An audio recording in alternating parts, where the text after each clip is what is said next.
Frères et sœurs, que la paix et la grâce de notre Seigneur et Sauveur Jésus-Christ soient avec vous.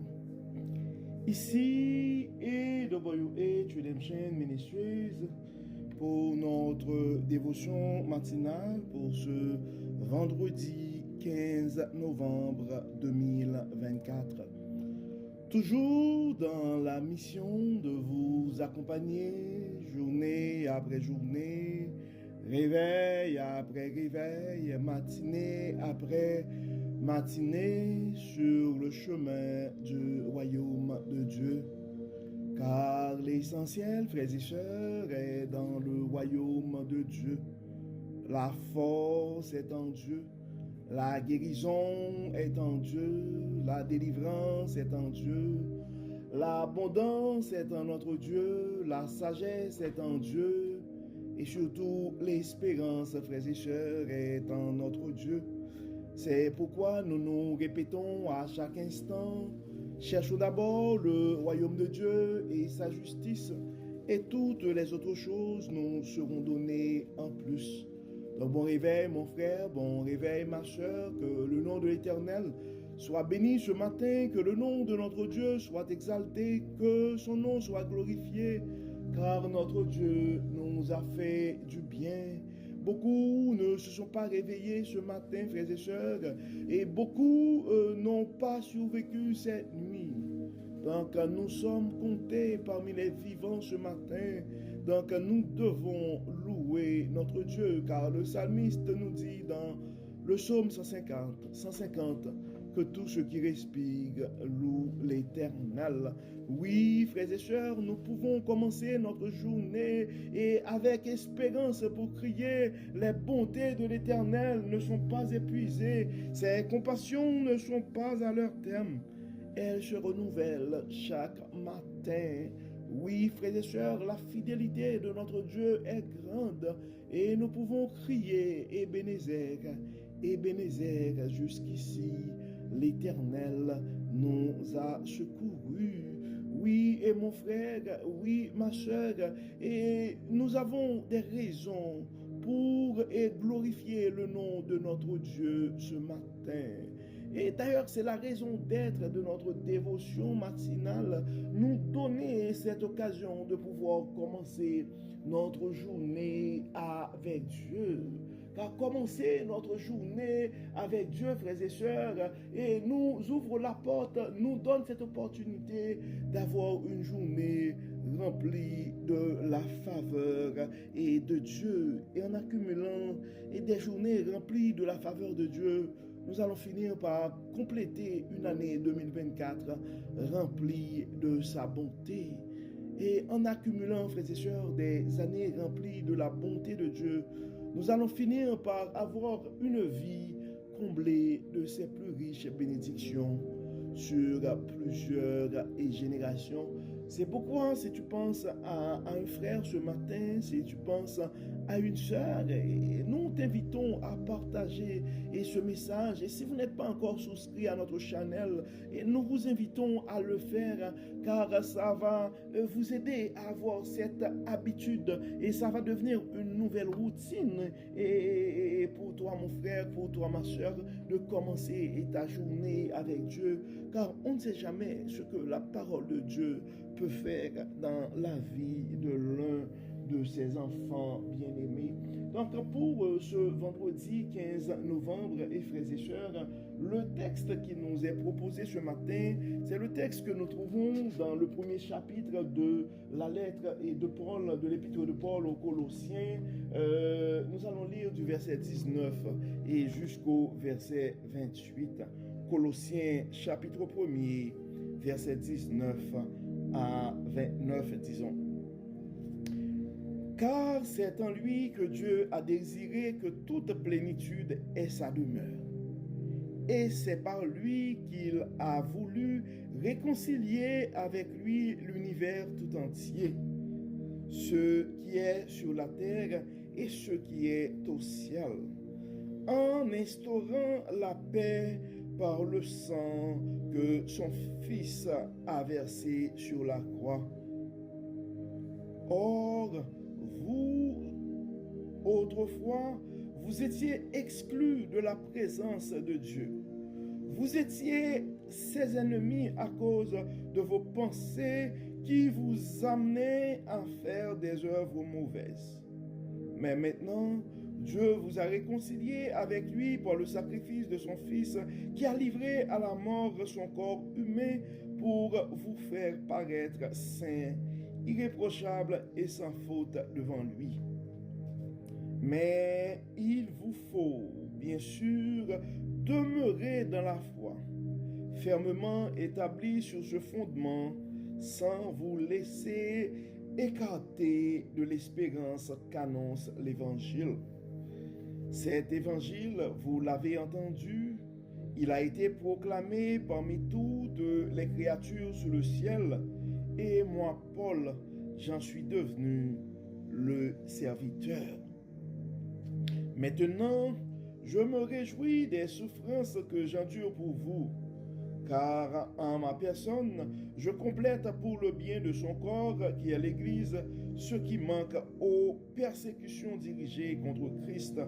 C'est de cette Église que je suis devenu le serviteur, selon la responsabilité que Dieu m'a confiée à votre égard. Il m'a chargé d'annoncer sa parole dans toute sa plénitude, en vous faisant connaître le secret de son plan, tenu caché depuis toujours, de génération en génération, mais qui s'accomplit de façon manifeste pour les membres de son peuple saint. Car Dieu a voulu le faire connaître quelle est la glorieuse richesse que renferme le secret de son plan pour les non-juifs. Et voici ce secret. Christ en vous, garantie de votre espérance de la gloire à venir. C'est lui, Christ, que nous annonçons en avertissant et en enseignant tout être humain en toute sagesse, afin de faire paraître devant Dieu tout homme parvenu à l'état adulte dans son union avec Christ. Voilà pourquoi je travaille et je combats par la force de Christ qui agit puissamment en moi. Nous venons de lire, frères et sœurs, le texte que nous trouvons dans la lettre de Paul aux Colossiens, dans le premier chapitre. En fait, nous avons lu du verset 19 jusqu'au verset 29. En fait, ce qui a attiré mon attention ce matin, et puis ça va être l'objet de notre dévotion de ce matin, c'est quoi la raison de ton travail ou de ton combat, mon frère? Donc, en fait, le titre de ce texte est à partir du verset 24 jusqu'au verset 29, et nous avons lu comme d'habitude la version de la Bible du semeur, c'est le combat de l'apôtre pour l'Église. Donc, ça parle du combat de l'apôtre Paul pour l'Église. Mais dans le verset 19, Paul donne la raison, son pourquoi. Et c'est essentiel, et le pourquoi dans la vie. Et il y a un auteur qui a écrit un livre, et c'est en anglais, Start with your why. Nous devons commencer par notre pourquoi.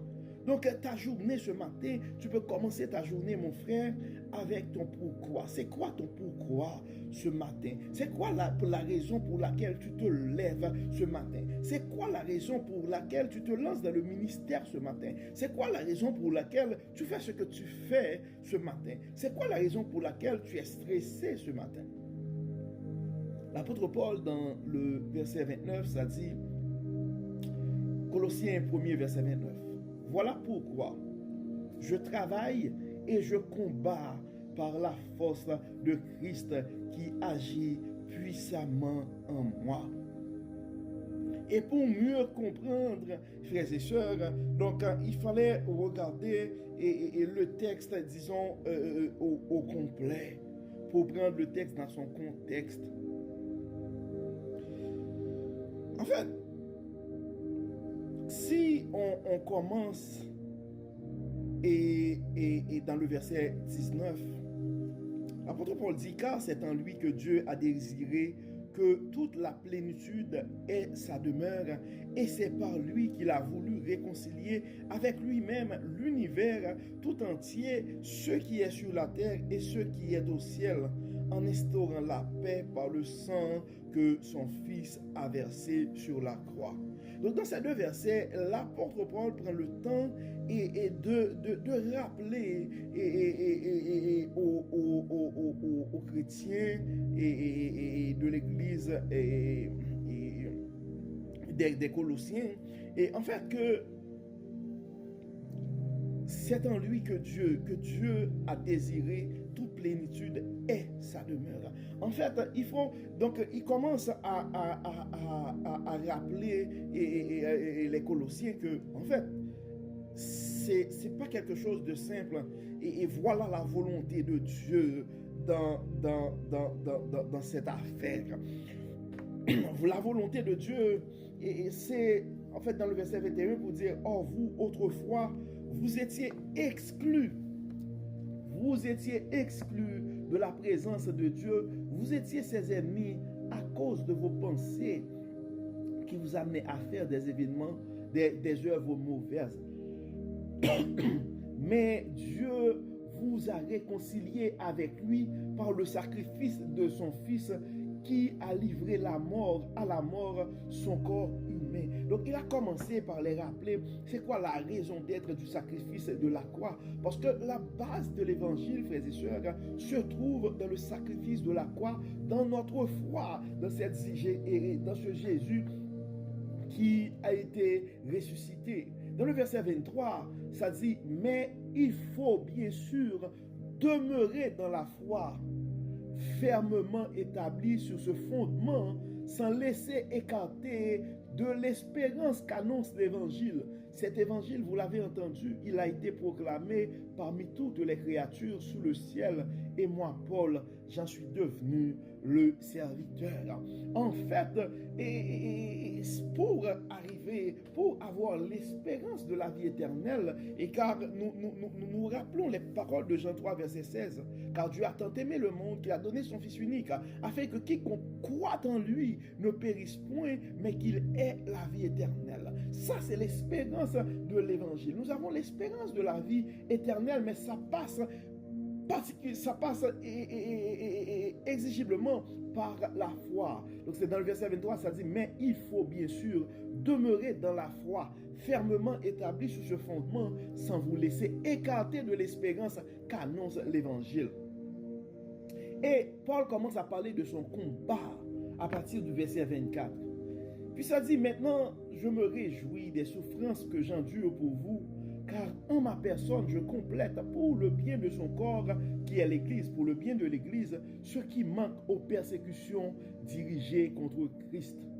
C'est de cette Église que je suis devenu le serviteur, selon la responsabilité que Dieu m'a confiée à votre égard. En fait, le combat de Paul, c'est vraiment s'engager dans cette responsabilité d'être le serviteur de l'Église. C'est une responsabilité que Dieu, qui a été confiée à Paul par Dieu. Donc probablement Dieu t'a confié quelque chose aussi. Et c'est quelque chose que Dieu t'a confié. Ça devrait être ton pourquoi ce matin. Ça devrait être la raison pour laquelle tu travailles ce matin. Ça devrait être la raison pour laquelle que tu combats ce matin. Il m'a chargé d'annoncer sa parole dans toute sa plénitude, en vous faisant connaître le secret de son plan tenu caché depuis toujours. C'était ça la mission de Paul, de génération en génération, mais qui accomplit de façon manifeste pour les membres de son peuple saint. Car Dieu a voulu leur faire connaître quelle est la glorieuse richesse que renferme le secret de son plan pour les non-juifs.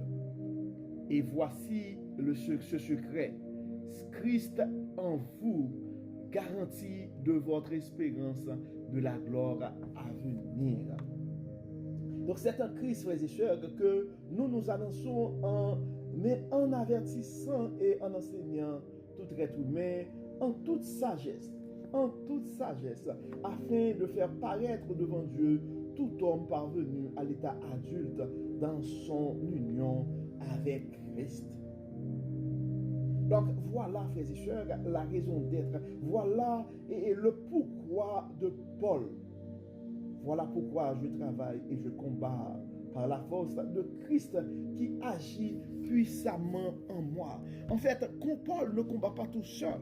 Et Paul ne travaille pas et tout seul. Ça dit pourquoi je travaille et je combats par la force de Christ qui agit puissamment en moi. Donc si Dieu t'a confié une mission ce matin, si tu as des responsabilités ce matin dans la vigne du Seigneur, tu dois te rappeler aussi que ce Dieu va te fortifier, mon frère. Tu peux avoir la conviction que ce Dieu ne va pas t'abandonner. Donc la question à te poser ce matin, c'est quoi ton pourquoi? C'est quoi la mission que Dieu t'a confiée ce matin? Et tu es rendu où dans ce travail? Tu es rendu où dans ce combat? Nous savons, frères et sœurs, que ce combat n'est pas facile. Ce travail n'est pas une tâche, c'est une tâche assez lourde. C'est pourquoi Dieu veut nous fortifier et c'est pourquoi Dieu va continuer à nous fortifier et c'est pourquoi Dieu met son Saint-Esprit en nous. Donc nous allons prier et comme d'habitude, frères et sœurs, nous allons demander à Dieu de nous fortifier. Nous allons demander à Dieu de révéler à chacun de nous la mission, les responsabilités qu'il nous confie. Et nous allons demander à Dieu de nous aider à travers sa sagesse, de nous révéler et le pourquoi et notre pourquoi et ce matin. Prions le Seigneur. Dieu de bonté, Dieu de grâce, Dieu infiniment grand, nous te disons merci pour ton amour, merci pour ta grâce, merci pour ta fidélité envers nous, merci pour la manière que tu n'arrêtes pas de nous révéler ta sagesse, que tu n'arrêtes pas de nous instruire à travers ta parole. Dieu de bonté, Dieu de grâce, et merci pour tout ce que tu as fait pour nous.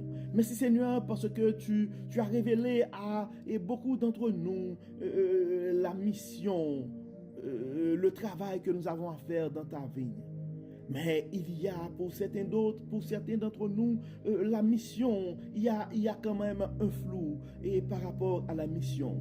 Dieu de toute bonté, Dieu de toute intelligence, révèle ce matin à ses frères et sœurs et leur raison d'être dans la vie, leur pourquoi, leur mission dans ton service.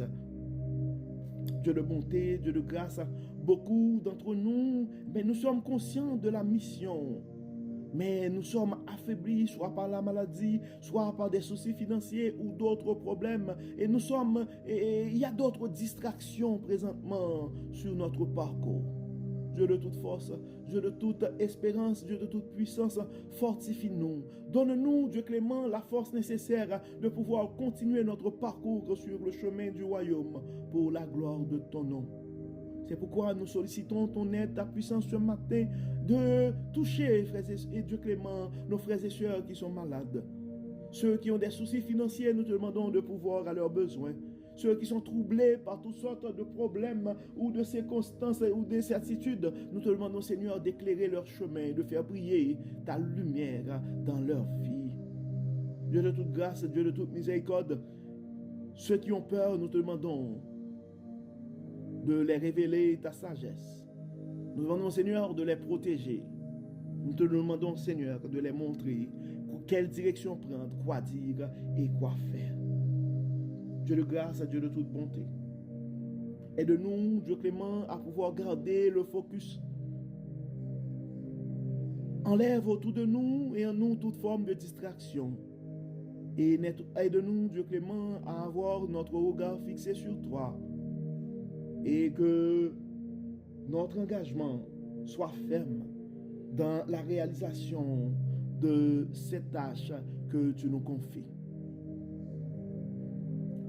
Assiste-nous, Dieu clément. Bénis, Seigneur. Guéris, Seigneur. Protège, Seigneur. Libère, Seigneur. Fais briller dans nos vies ta gloire, ta puissance. Que tout soit fait en nous et autour de nous pour la gloire de ton nom. Pardonne nos péchés, Dieu clément, et exauce-nous au nom de Jésus. Amen. Amen. Frères et sœurs, nous arrivons au terme de notre dévotion pour ce vendredi 15 novembre 2024. Nous espérons que votre âme a été bénie et d'ici là, nous vous souhaitons une excellente journée sous le regard du Dieu Tout-Puissant. Que le Seigneur nous bénisse, que le Seigneur nous fortifie, qu'il nous accorde sa paix et sa grâce. Au nom de Jésus. Amen. Amen. Bon vendredi, frères et sœurs, bonne fin de semaine et à demain.